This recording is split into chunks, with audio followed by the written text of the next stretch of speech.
अस्सलामुअलैकुम। मैं doctor Abdurrahman पन होमियो केयर सेंटर में आपको खुशामदीद कहता हूँ। आज मैं आपसे बात करूँगा होम्योपैथिक में क्रॉनिक डिजीज़ का इलाज।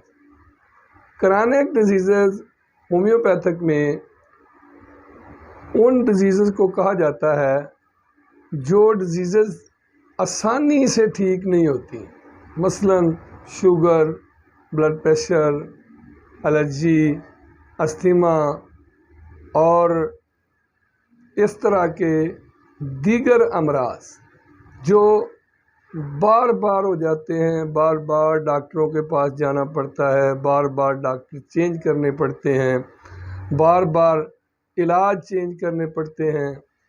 क्रॉनिक डिजीज़ में होम्योपैथिक बड़ा ही कामयाब और बेहतरीन इलाज है।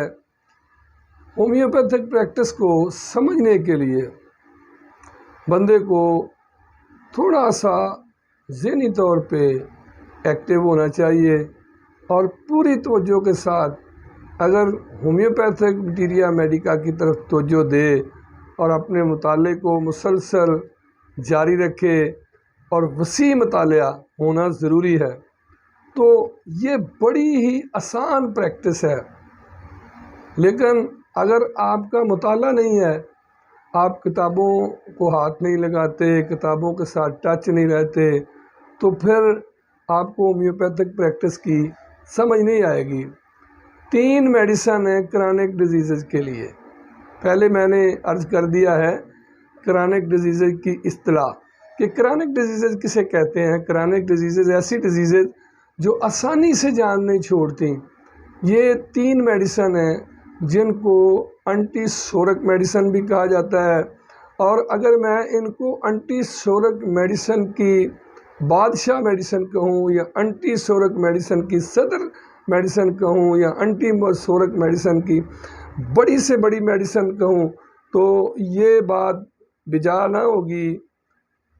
सबसे पहली मेडिसन है सल्फ़र।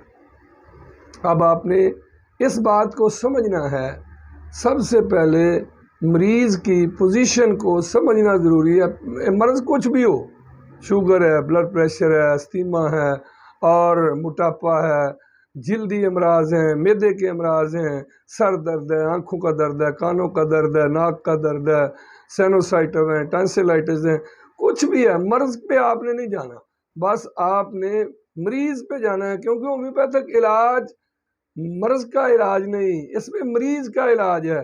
मरीज़ की तरफ देखना सबसे ज़रूरी है।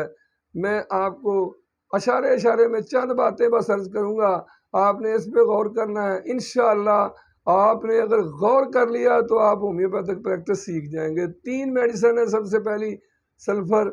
सल्फ़र के पेशेंट में अगर ये अलामात मौजूद हैं कि एक तो सल्फ़र का पेशेंट नहाने से बड़ा ग्रेज करता है, नहाने से डरता है, कई कई दिन अगर उसको कहा ना जाए तो वो नहीं नहाएगा, कपड़े गंदे हों, बदबूदार पसीना हो, जिस्म से बदबू आए, लोग उसको अपने पास बिठाना गवारा ना करें, खुजली उसके जिस्म पर हो, उसके जिस्म पर दाने बन जाते हों, मुसलसल खुजली करता हो, और उसके बाद सल्फ़र के पेशेंट की सबसे बड़ी जो मायानाज अलामत है कि रात के टाइम खुजली बढ़ती है।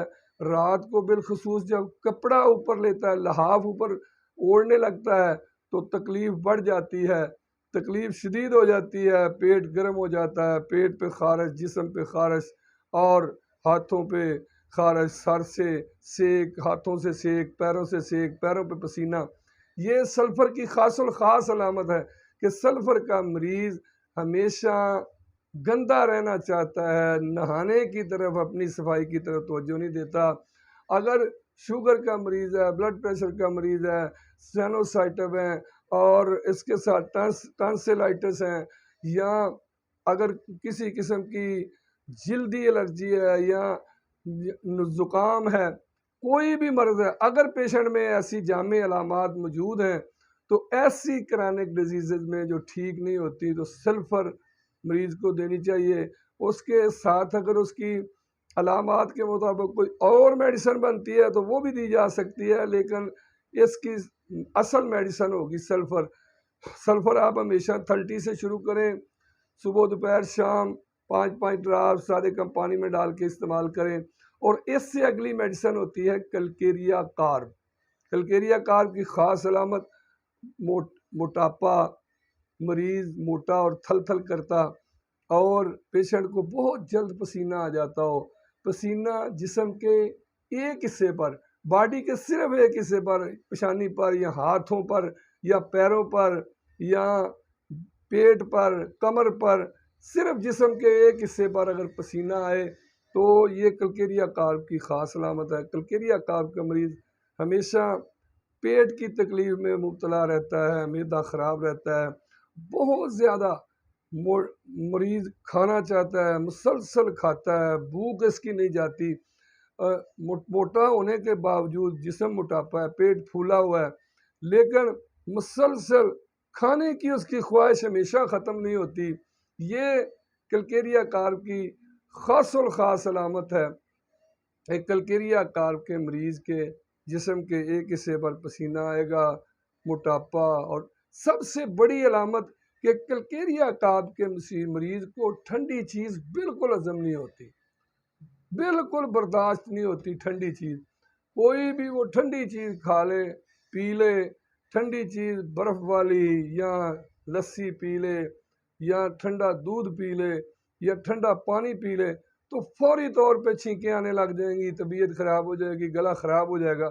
ये कलकेरिया कार्ब की ख़ास अलामत है। और तीसरी मेडिसन जो क्रॉनिक डिजीज़ में इस्तेमाल होती है वो है लाइकोपोडियम। लाइकोपोडियम की ख़ासुल ख़ास अलामत में से लाइकोपोडियम का मरीज़ बहुत इंटेलिजेंट होता है, सल्फ़र के मरीज़ के बिल्कुल बरक्स। जैसे सल्फ़र का मरीज़ लापरवाह होता है, इसी तरह लाइकोपोडियम का मरीज़ आर्सेनिक की तरह, जैसे आर्सेनिक और लाइकोपोडियम की ज़हनी अलामत बिल्कुल मिलती जुलती हैं। लाइकोपोडियम का मरीज़ बहुत ज़्यादा इंटेलिजेंट और दिमागी काम करने वाला।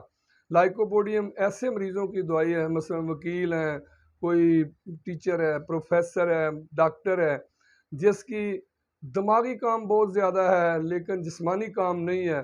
जिस्मानी मेहनत बिल्कुल ना होने के बराबर है, लेकिन जो दिमागी काम है, हर वक्त पढ़ना पढ़ाना, लोगों के साथ डील करना, कि अपने केसेस को स्टडी करना, रातों को जागना, मुताला करना, किताबों में मसरूफ़ रहना, ये ख़ासुल ख़ास अलामत है लाइकोपोडियम की।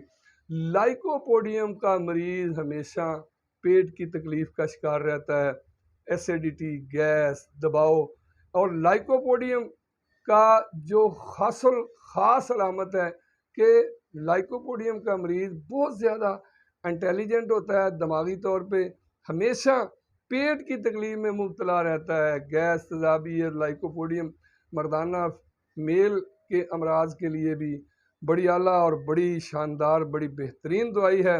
अगर पेशेंट की दिमागी वर्क, मेंटली वर्क बहुत ज़्यादा हो, जिस्मानी वर्क बहुत कम हो और हमेशा वो प्रॉब्लम का शिकार रहे, किसी क्रॉनिक डिजीज़ में मुब्तला हो, शुगर में, ब्लड प्रेशर में, तेज़ाबियत में और साइनोसाइटिस में या टॉन्सिलाइटिस में, या कोई ऐसी वर्ज जो आसानी से ठीक ना होती हो, उसको क्रॉनिक डिजीज़ कहते हैं। किसी भी क्रॉनिक डिजीज़ में अगर मरीज़ मुब्तला है, वो ठीक नहीं हो रहा, तो उसकी तीसरी मेडिसिन होती है लाइकोपोडियम। मेरा ये लेक्चर आपको पसंद आएगा।